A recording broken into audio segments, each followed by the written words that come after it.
गोपालगंज में एक ऐसा थाना जहां इंग्लिश में नहीं लिया जाता है आवेदन, क्योंकि दारोगा जी को इंग्लिश में नहीं आता है समझ।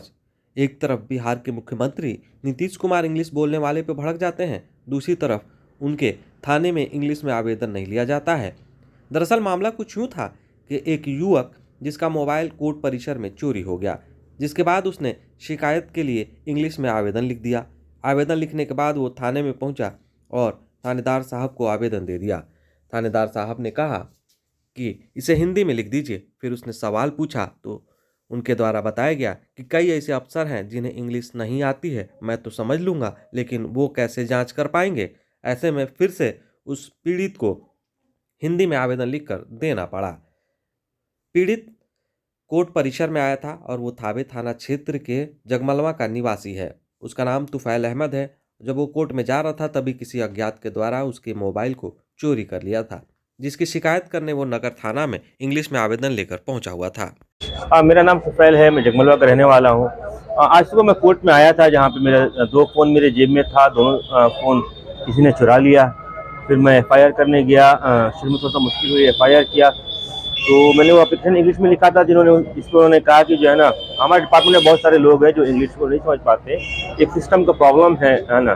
ट्रांसलेशन उनकी जिम्मेदारी होनी चाहिए थी कि वो ट्रांसलेट कर सके ताकि वो हर डिपार्टमेंट के बड़े से लेकर छोटे अफसर तक उसको कम्युनिकेट कर सके। तो थोड़ा सा वो मुश्किल हिंदी में एप्लीकेशन लिख के हमने जमा किया है। इन्होंने कहा है कि थोड़ा वक्त लगेगा लेकिन ट्रैक करने की कोशिश करेंगे। दो मोबाइल था, है ना, रियलमी का दो मोबाइल था।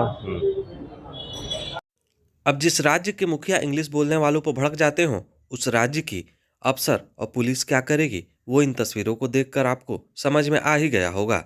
अब आइए आपको पूरा मामला फिर से समझा लेते हैं। दरअसल एक युवक कोर्ट परिसर में गया था, जिसका मोबाइल किसी अज्ञात चोरों के द्वारा चोरी कर लिया गया, जिसके बाद उसने शिकायत लेकर नगर थाने में पहुंचा। लेकिन गजब तब हुआ जब उसके द्वारा इंग्लिश में आवेदन थानेदार साहब को दिया गया। थानेदार साहब ने कहा, यह तो ठीक है, मैं तो समझ लूँगा, लेकिन बाकी पदाधिकारी इसको कैसे समझेंगे और कैसे जांच हो पाएगी, इसलिए आप इस आवेदन को हिंदी में लिख दीजिए। फिर काफ़ी देर पूछताछ के बाद उस युवक के द्वारा मजबूरन उस आवेदन को हिंदी में ही लिखकर उन्हें देना पड़ा। उसके बाद उसे स्वीकार कर लिया गया।